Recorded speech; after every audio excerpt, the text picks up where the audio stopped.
Waddah, sit there like this, I see you too. Yeah, yeah, of course. Or talk to you too. It's very funny how all our children are in cinema and in... What was Lebanon like before the war, and which memories do you have of that time? Look, Lebanon has always been a mess. Don't have romantic ideas about Lebanon before the war. Because Lebanon before the war, there was coal under the fire. There was fire, there was ashes, there was something going on that people didn't realize what it was. But at the same time, it was a time where people came back from all over the world believing in Lebanon and hoping that Lebanon will play a fantastic part in this part of the world. And especially artists and writers and musicians and journalists, you know. We all came here, but of course we knew very well that as Lebanon was built on a false democracy, it's going to clash one day, and we're going to have a war. We felt it, we artists, not the politicians. One of the plays we did in Beirut at the Phoenicia Hotel, this huge, ugly hotel, was before, it was ugly, but not that ugly. But there was a theater in it, and we had a play called Carte Blanche. And at the end of that play, it is about Beirut being a brothel. That was the play. It was a kind of Brechtian play, you know. And at the end of that play, there was tick-tack, tick-tack. It was a bomb. And that was in 71. That was beyond 5 years before the war started. But, you know, for many reasons, all this encounter of people in Beirut made it a very special place. We had great Iraqi poets, we had great Iraqi painters, we had writers and coming from Syria, you know, from Jordan, from Palestine. They were all coming, running away from I suppose, their political, you know, we don't want to call them all dictators, but they were dictators, let's face it. And they were coming to this oasis, which was Lebanon. And the encounter of all these people from Iraq, from Jordan, from Syria, from Palestine, people coming that studied in Russia, that studied in Europe, all this boiling pot made Beirut a very special place. And we felt that something is going to happen, especially that in 68, you know, it was very strange. In 68, we had already started working, and, you know, there were people working, doing plays in English, because they studied in England, others in France, others American plays. You know, it was all boiling and theaters were opening. At that point, in 68, I read a small 2 lines in the Orient, a French paper, saying that 30,000 Palestinians came into Lebanon and they are in the south. It was not a known fact. But that triggered many emotional and theatrical and artistic and poetical events, and also it triggered war. It was one of the reasons, you know. And when I read this 2 lines, you know, I told my friend, we were working together at the workshop, Beirut Theatre Workshop, Roger Assaf. I told him, listen, Roger, our next show must be about the Fidaiyin. It means the Palestinian, what do we call Fidaiyin? resistance fighters, yes. I was going to say something else, but it's okay. Resistant fighters, and we were all with the Palestinian cause, all of us, the students, and we had a group of artists that are professionals, like myself, coming from London. Roger was coming from France. All these professionals and students and unprofessionals. And it was my idea, because I studied with Joan Littlewood in London, and we had this great events happening all over the world with her, that I decided that we have to mix the artists together. And this is what we did, and we did the play called Majdaloon, which is a village in the south. In the play, it's a collaboration between the Fidaiyin resistance and the people of the village and the students in the south. And of course, when we made this play, we presented our script to the censorship, because here everything is censored in Lebanon, everything and everybody. But we gave them they read it. Of course, they didn't visualize what we are doing, of course. But when people came to the theater and saw the Fidaiyin with their red scarves and their military weapons, and of course I got them somebody to train them and things. They had never seen something like this on the stage. It was a great success to the extent that, of course, it radiated to the ears of the military, of the Darak, of all the responsible people in Lebanon, especially the security.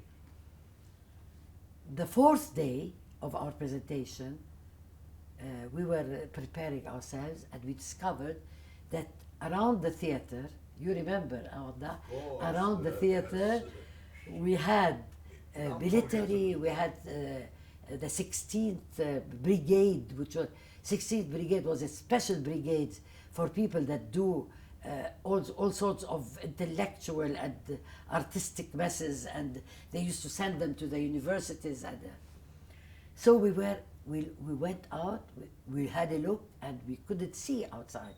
And there were students and everything. And of course, that was the contrast in Lebanon.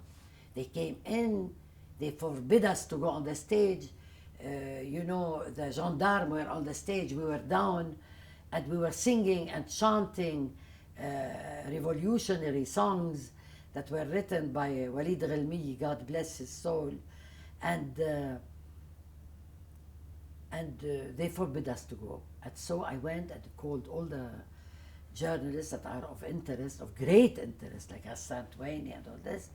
I told them, come, there is this happening. They all came, and it all started from there. They started hitting us. They kicked us from the theater. We continued singing from Ain al-Mraisi, near the sea, up to the Hamra. We were walking to the horseshoe, which is now Costa.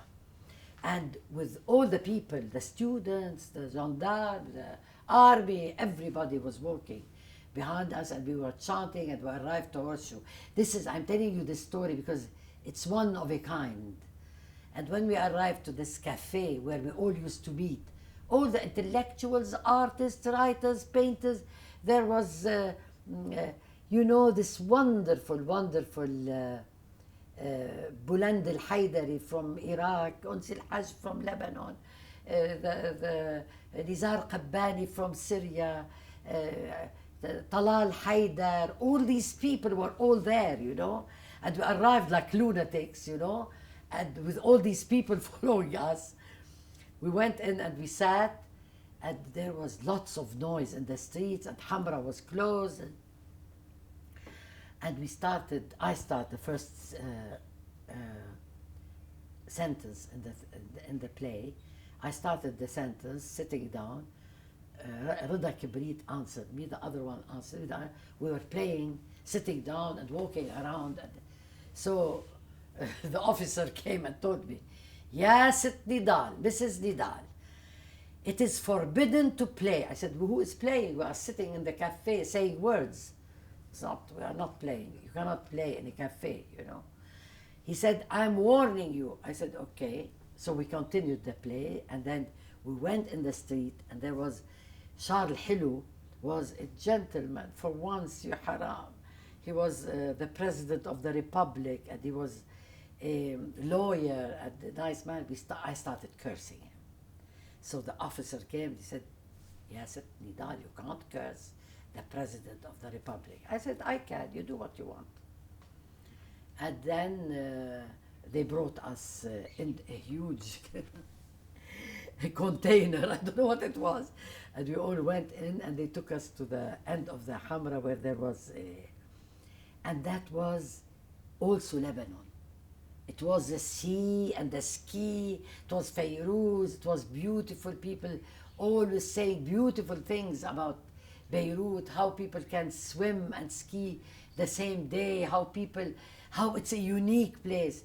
It was also a great mess, politically, economically, and on the human level, you know.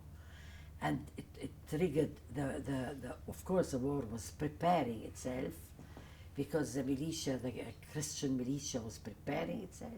We had a right-wing militia, and we had a left-wing militia, and we had the Palestinians, and we had students, and everybody was on the verge of lunacy, you know. That was also Beirut. And at the same time, you know, Waddah Faris had this beautiful gallery called the Gallery 1. We used to sit there and say poetry. You remember? Beautiful poetry. That's how I started reading poetry and reciting. And then nearly 30 years ago, I started a kind of show about Arab poetry with music. And we went all over the world with this. It started at this small gallery in Hamra. And then at the same time, you had writers, wonderful writers, that started in Beirut also, you know, and poets and all this, as I told you.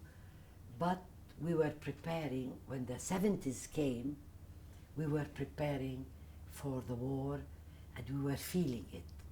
Because every now and then there was a riot here, a riot there, and people felt that it was boiling. And it was boiling on all levels, really. But we enjoyed it tremendously. Politicians were saying, Lebanon, nothing can happen to Lebanon. If Lebanon is closed from all its frontiers, we can crush the rocks and eat them. This is Pierre Jmeil, one of a very important figure. And we artists, in our shows, we were figuring the real truth of what is really happening in the country.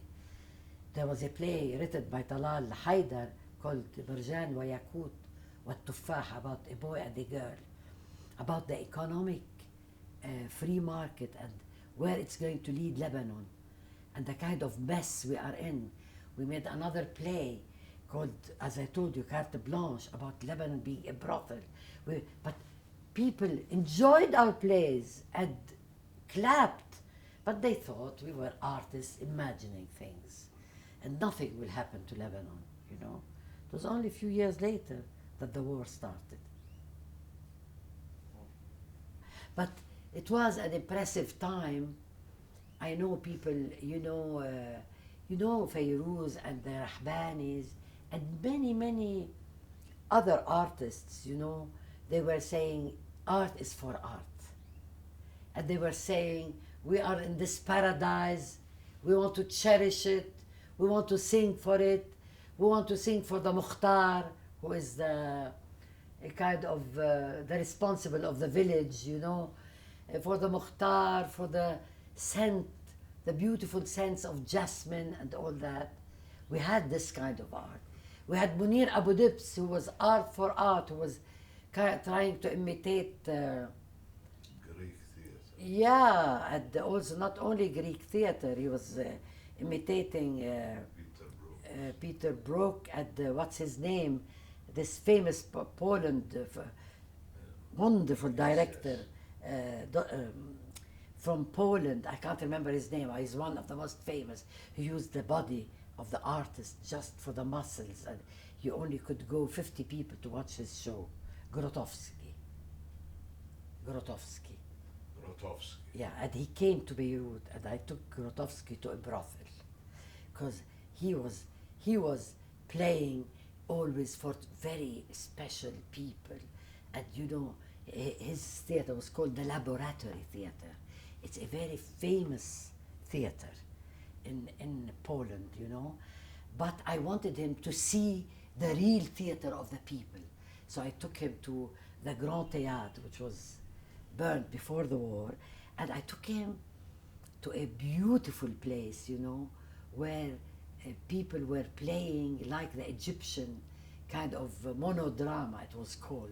It was like a brothel, people were hashish, and the smoke was going up. It looks like a 8 the 8.5 of Fellini. You know the scene in the theater, exactly like this. It doesn't exist anymore, unfortunately. I took him there, and all, you know, all the ladies came, and they knew me because I used to go there to study my part for a prostitute in one of the plays in Carte Blanche. So they knew me, and they offered us beer and everything. And he sat, and he couldn't believe it. He said, "What is this, Nidal?" I said, "This is also theater. They imitate Egypt, they imitate the French, they imitate everybody, and it's great, you know." That was also Beirut. I was wondering how you got started into theater. What drew you towards theater and acting? You know, till now I don't know, but I still don't know. But I wrote a piece for the show we are doing in October. We have the first 20th anniversary of the theater. I think I became what I am, a woman of the theater, because I am not only an actress, not only an animator, and not only director.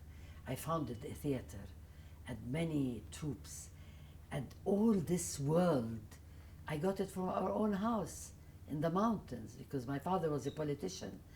And all these politicians that were running away, they were not always sitting at the Hamra, they were hiding in our house. And one of them was hiding there. His name was Mahmoud, but his real name was not Mahmoud. He has run away from Syria. There was another man who was run away from Iraq. The other one was hiding because he ran away from a terrifying prison, you know. And my father, in his position as a political man, was hiding all these people, and they had different names. This name was called George Khouri. My mother gave him the name of Khouri because she was from Khouri. But his name was not George, nor he was Khouri. And Mahmoud was not Mahmoud, he was something else. And he was killed in prison later on in Lebanon. They were imprisoned here, and he was killed. And you know, all these people, and I was young, and my mother would tell me, "Take this tray of food for George." There were two Georges. Which George? Said, "The down floor, the upper floor, the right room, the left room." And all these people gave mystery and imagination to my life, you know.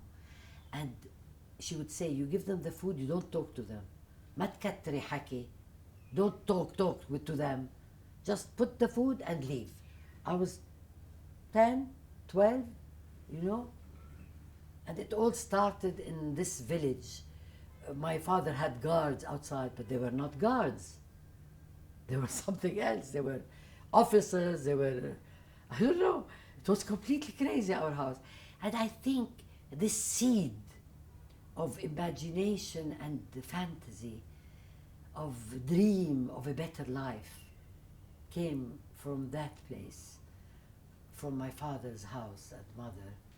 Of course, he was always on the run, and the police was after him, and my mother at night would take him food, and we didn't see him a lot, but we knew that something was cooking, as they say, the Americans. And we knew that our father and mother were not ordinary people, you know. But we were, I was in the middle of all this theater. People were huge, huger than life. Great, wonderful people. And then I discovered that that one who was sitting there is Adib al-Shishakli, who was a president of the Republic of Syria. And he came for refuge in our house. And that ran away from the prison. You know how he ran away? You know this leafy, the loaf leafy, he would take the inside of the bread and put it in the leafy and the, you know, kind of material to strengthen it and make hundreds of meters. And then he kicked the only hole he made for months. And then he threw it and he ran away and the dogs were running after him. And then when I knew who he was, of course we became friends. And he would tell me all the stories. He said, I was running like a lunatic and there was a car from our side waiting for him. And, you know, all these people disappeared all of a sudden. They were killed. And, you know, and then there was a putsch and my father was in prison and the 200, 300 people I saw at home, they were also in prison and most of them disappeared, most of them. This is the Lebanese democracy also, you know? It's not also horseshoe only.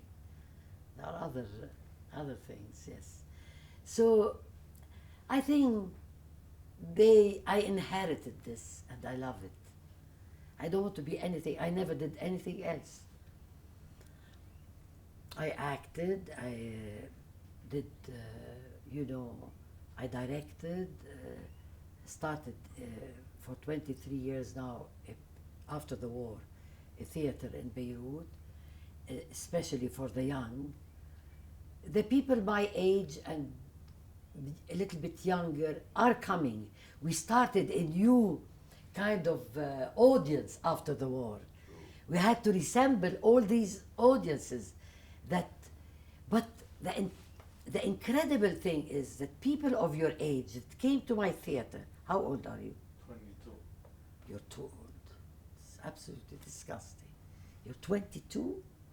Well, people of your age that came to my theater, they were sitting under their beds and under the stairs all their life, 10 years, 15 years during the war.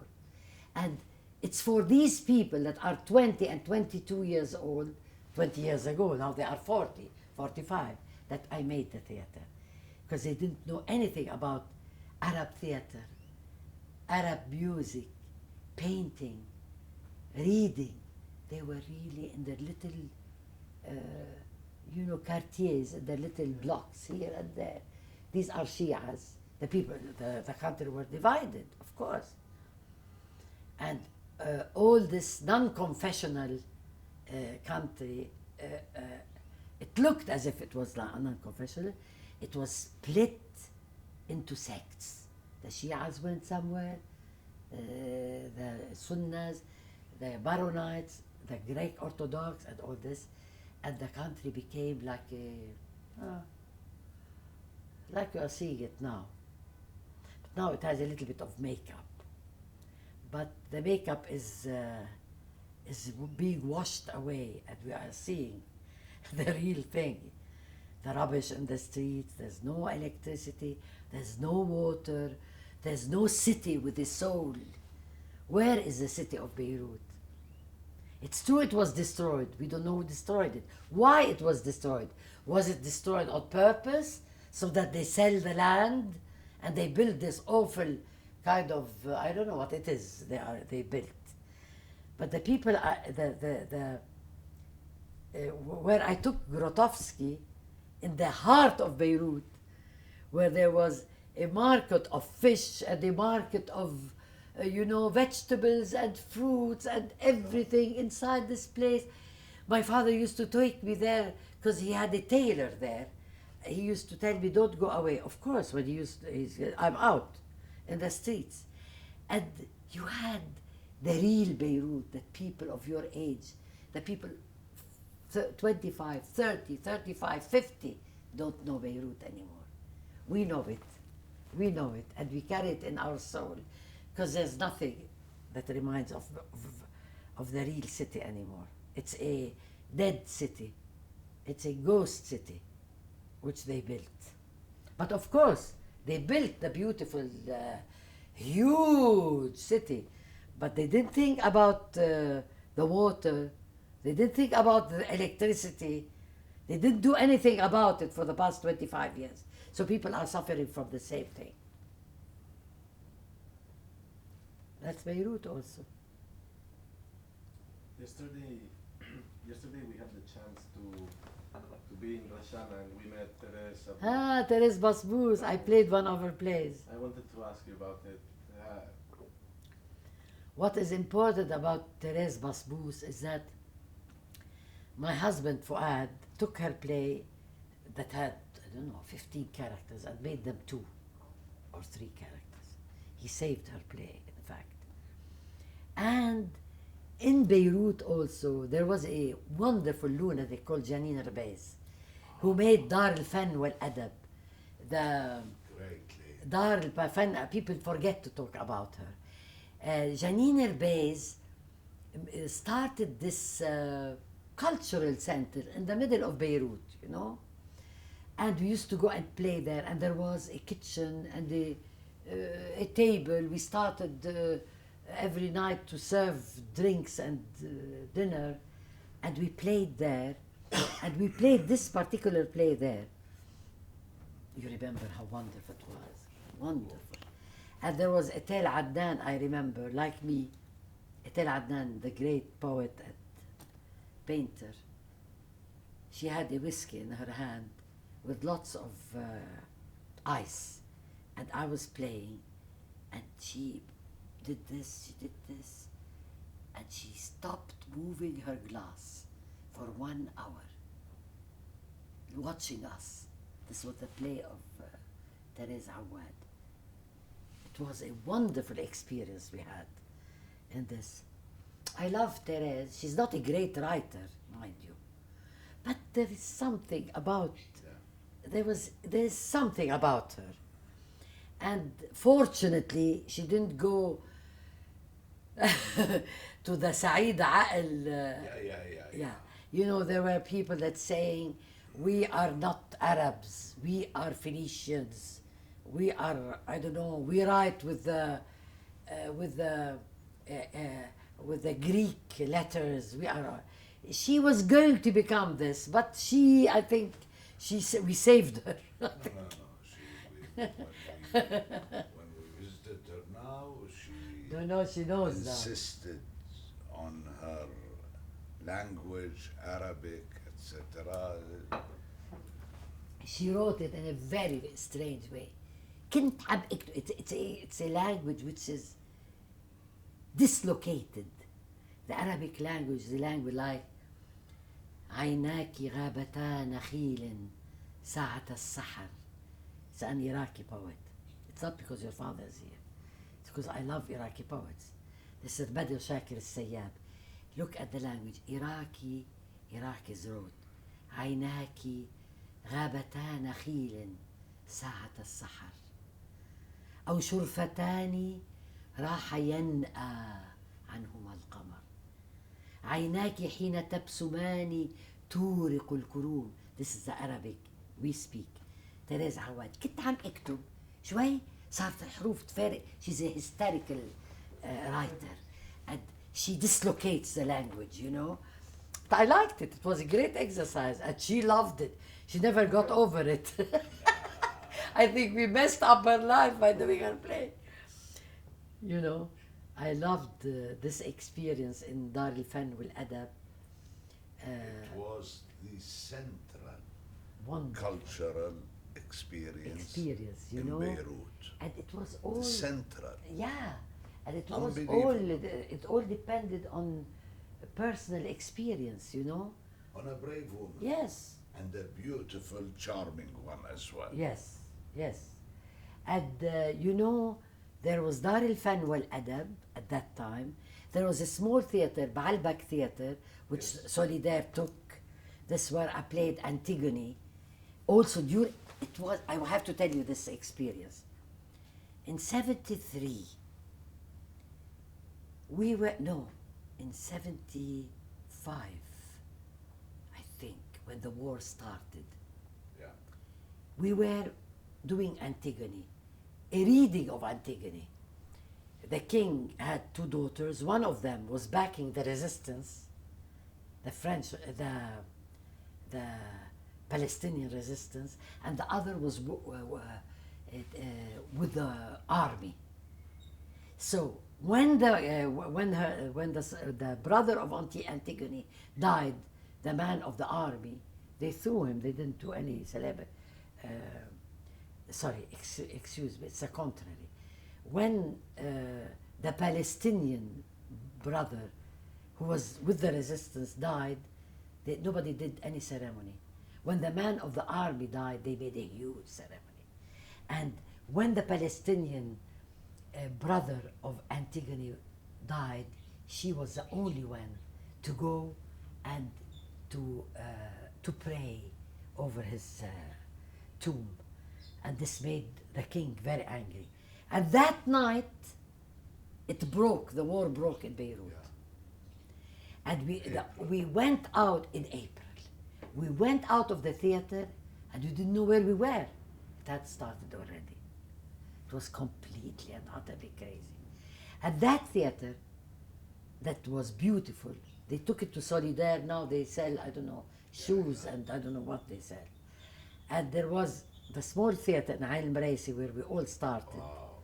The little theater. The first time I directed was there. It was my first experience. Also, it closed. There was a theater. There was a theater that Fayrouz, you know, in Piccadilly. It's a huge place, very ugly, but huge, you know, with the huge chandeliers. That was the only place that Fayrouz presented her show. Now it's in ruins, you know. All the cinemas are closed. We had more than 12 cinemas only in Hamra. They are all closed. All the theaters are closed. Only my theater is still open, and hopefully it will continue opening. I have two theaters, you know. I have the Al Madina Theater and Metro Theater, which is a small theater, like a cabaret down. And we have a gallery. I call the gallery Noharradi Gallery, another Iraqi great woman.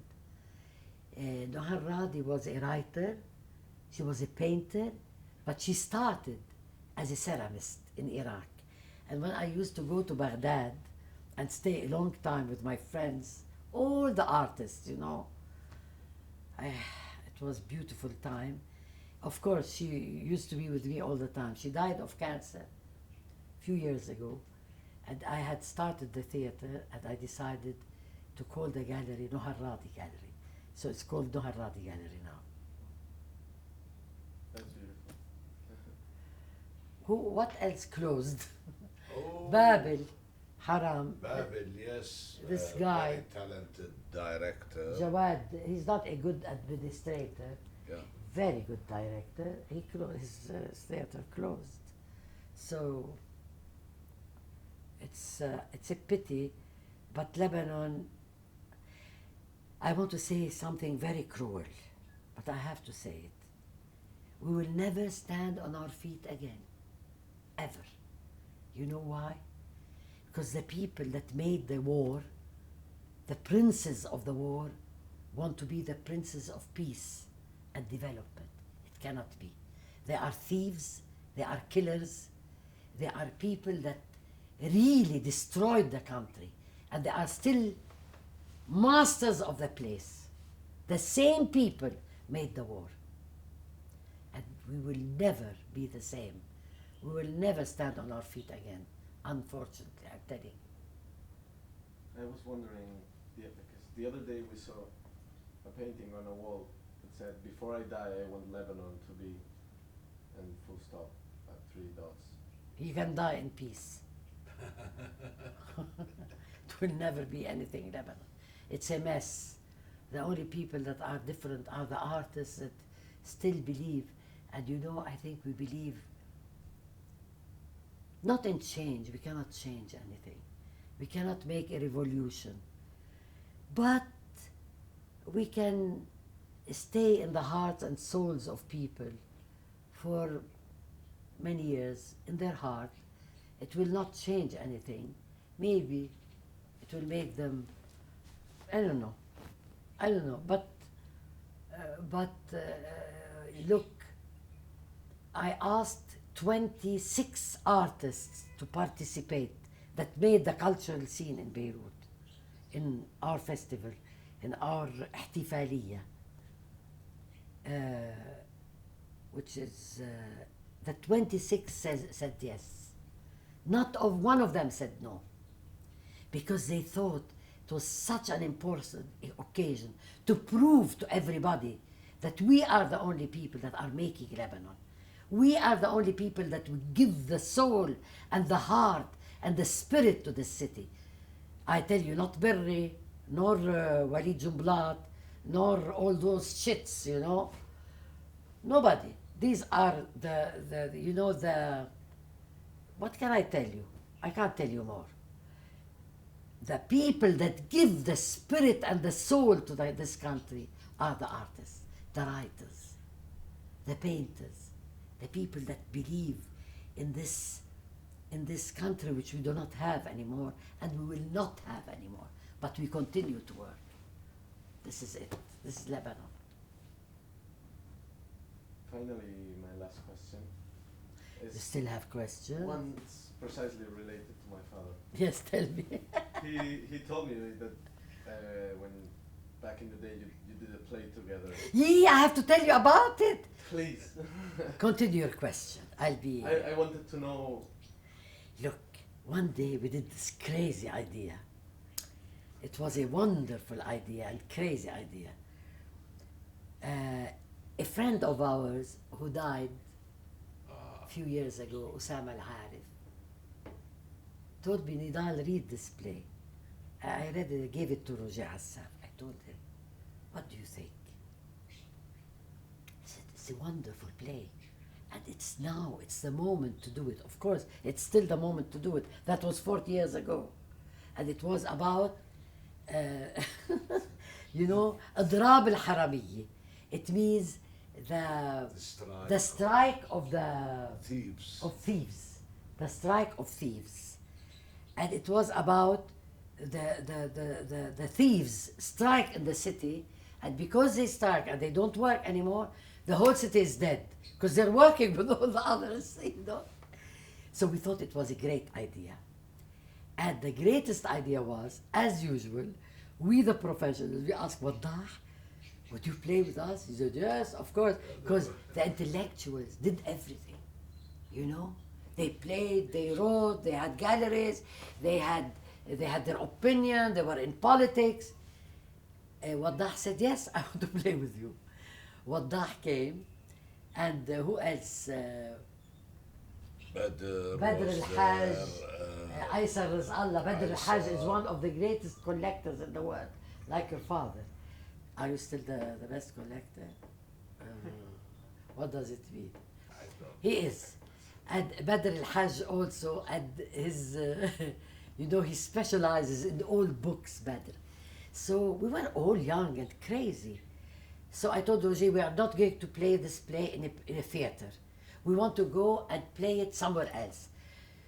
So there was this old hotel with this old lady at the sea, Macab Normandy, they call it the rubbish of Normandy. There was a Normandy hotel there. And I went to this old lady, I told her, I want to play this play in your dining room. She said, dining room? What do you mean? How? There's no theater. I said, don't you worry about that. We will do it. So Waddah and Badr and Aysar Allah and all the young people. Paul And, Giragossian. Paul Giragossian was one of the greatest painters. I told him, Paul, Armenian, I told him, listen, while we are playing in front of the public, you will paint everything we do and the public. And you know these paintings, they are now in the most important museum in Russia. Did you know this? And we all played. We enjoyed ourselves. He had never played in his life. He was fantastic. And when he laughed, oh, the whole audience, you know, and Badr al-Hajj, and we were all, the play was written for an Italian, with Italian characters. We changed them. We made them Arab characters of the 12th century, you know, with all these, we had a priest, The Haram great Michel, costume designer, yeah, and we had this wonderful Armenian artist called what's his name? My friend, he died long time ago. I will tell you his name. Delifer, Jean-Pierre Delifer. Bravo. He made us these beautiful costumes of Arabs from the 12th century. And I had an experience in the mountains before we started, when I was a student, on 3 stages. There was a stage here, a stage here, a stage here, and the audience were sitting on the floor. And the actors were, it was a great experience. And Waddah enjoyed it. I don't know how you didn't continue with us, Waddah. You should have. It was a great experience. Yeah. It was wonderful. Thank you very much, Nidal. You're welcome. That will be all. Good. Ya Habibti, you're as usual bubbling. I hope nobody told you these stories. No. Nobody will tell you. Yeah. So you talked to Talal Haidar. Yeah, it was good. It was really good. Who else? We did the artists. Lead. Yeah. Roger you should do. Roger we should do, but Anna, I don't know where he is. I'll give you his number. He had broken his leg, you know. He has broken his